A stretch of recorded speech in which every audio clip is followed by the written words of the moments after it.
Hello guys! Nakaraan, nag-share ako ng post about sa gumagawa ko ng sarili kong LLM coding agent na parang kagaya siya ng Cursor. So ngayon, isi-share ko lang yung update sa project na to. Currently, nasa testing na ako ngayon. So, explain ko lang sa inyo yung pinagkaiba nito sa Cursor. So, siyempre, pinagkaiba niya, ito, sarili kong technology. So, kung may mga gusto akong baguhin, may gusto akong i-update. So, kung may mga pagkakataon kasi nalilimit ako sa Cursor. So, example, sa ano rin, unang-una sa subscription. So, naka-on-top ka pa sa Cursor, tapos yung Cursor naka-on-top din sa another LLM provider. So, ito kasi, rekta na siya. Tsaka may mga pagkakataon na may mga free model kagaya ng GLM. So sa Cursor hindi available 'yun. So mag-aantay ka ng mag-aantay ka ng kung ano lang yung mga meron doon, yun lang yung pwede mong gamitin. So hindi gaya nito na supported siya ng LLM provider. So currently ngayon tinesting ko dito yung Open Router, Open AI, tsaka yung Claude Sonnet. So supported siya sa kasi dahil nga siyempre naka API lang naman din yung technology na to. So ito yung ano na ito na yung running na siya. So ang maganda nito sa project na to. So kaya niya mag-run sa tatlong platform. So unang-una sa terminal. So pwede siya mag-run dito sa terminal. So beam start lang. So yan. So kunyari, hello. So yan. Nagre-response na siya. Tapos ito yung mga features niya, yung mga tools na kaya niyang gawin. Yan. Meron siyang kagaya rin ng cursor, to-do, maggagawa siya ng to-do based sa task na binigay mo sa kanya.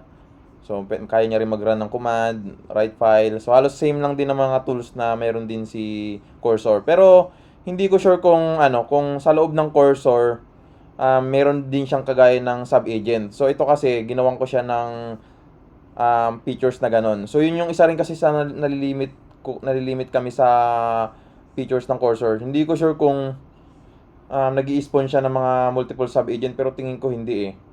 Kasi ang problem kasi sa LLM agent or sa AI, napupuno yung context. So, ibig sabihin, every time na may pinapagawa ka sa kanya, yung context history mo, na yung mga previous conversation sa taas, lahat yun, binabato ulit pag may bago kang tinatype na message. So, ngayon, ang nagiging problem doon, bumabagal, tapos yung AI, yung niya, yung performance niya, hindi naman na siya masyado siya nagiging accurate. So, isa yun sa mga sa tinitingnan ko limitation sa Cursor. So, ito um meron akong ang ano nito, ang ano nito, yung structure nito. Meron akong main agent, tapos yung main agent pag may binigay kang task is mag-i-spawn siya ng multiple agent na para tapos yung mga multiple agent yun may kanya-kanyang sariling context history yon. Tapos pag natapos nila yung specific task na yun, mag-summarize lang nila yon dun sa main agent, tapos yung main agent siya yung mag-orchestrate nung yung kung yung buong task kung may mga kailangan pang ayusin. So, ang goal kasi nito nung project na to is ayun kagaya ito. So, ang goal nito is single prompt, isang complete application. So, hindi ko sure kung kaya ba talaga, pero yun nga yung ko kung tinetesting ko or yung tinatry kong i-develop kung kaya. Kasi sa Cursor medyo nagagawa niya rin naman. Problem nga lang kasi nalilimit yung context sa isang prompt. So, kailangan maggagawa ka naman ng panibagong conversation, tapos doon mo naman pa yung mga i-vibe coding yung mga changes mo. So, yung concept nito, parang pagka nag-type ka ng isang prompt, kunyari, create as POE system. So, mag-i-spawn siya ng isang agent na isang agent din na parang AI din, mag-i-spawn siya nun, tapos gagawa ng example requirements yon. Tapos pangalawa, pag nagawa niya na yung requirements and scope, may isang agent naman na mag-setup ng kunyari Byte or React. So yun lang gagawin niya. Pagtapos naman nung mag-i-spawn basta sa mag-i-spawn siya ng maraming agent, specific sa lahat ng agent na yon may specific task. So kung isa gagawa ng requirements, yung isa naman gagawa ng mag-set up ng project structure, yung isa naman yung example magre-responsive, may magdi-design, may magte-testing. So hanggang mabuo yung isang buong application ng single prompt. So yun yung ano ngayon, nasa testing phase na ako ngayon. So hindi pa naman siya completely tapos na. So ngayon ito running. So 'di ba nakita niyo nag-run siya sa terminal command. So pwede rin siya mag-run dito. So example, sa web. So kunyari create to do please. Yeah, wait lang. Create simple to-do list and update the to-do. I just want to test these features. So yan. Gagawa siya ng to-do list. So lang yan, tapos i-update niya rin yung features. Yung yung status ng to-do list. So yan, tapos na. 'Di ba, na-update niya na lahat. So ito na yung mga tool calls, mga tools na tinawag niya. So yan, create to-do list. Kasi na-update niya. So ngayon, pwede rin naman siyang mag-run dito sa maganda nito. So yun, running siya sa terminal, running din siya sa web. At pwede rin siyang i-run sa VS Code as extension. So si Cursor kasi fork lang din siya galing sa VS Code. So mostly ng mga features ni VS Code nasa Cursor din naman. So kaya pwede rin natin siyang i-run dito as extension. So Command F5 to run the debug. So ito na siya. Tapos Control Shift F. Tapos yan, OpenChe Agent.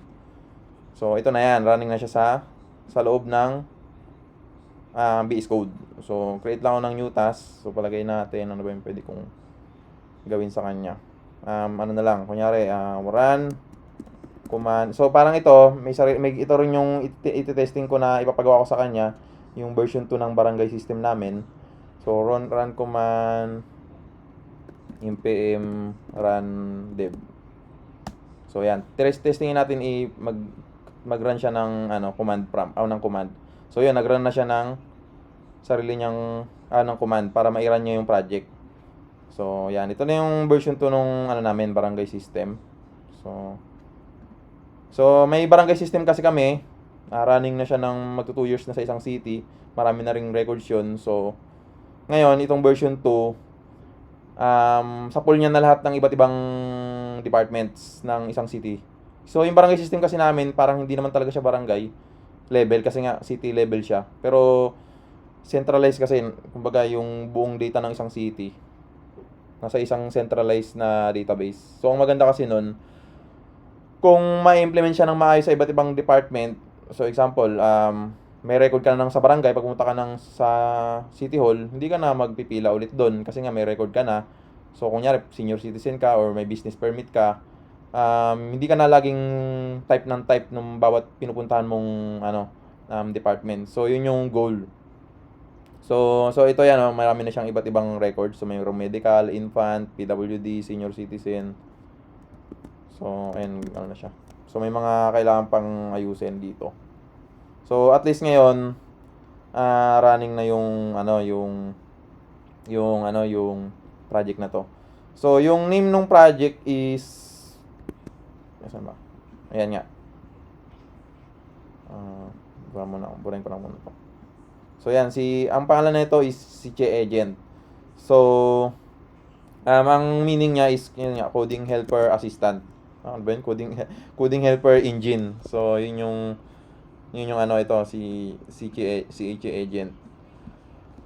So yun lang naman, hindi pa siya masyadong tapos pero currently naman ngayon, mostly naman ng mga kailangan ko dito is nandito na. Kailangan ko na lang i-testing ng kung kaya niya na talaga bang mag-build ng isang buong mga application sa single prompt lang.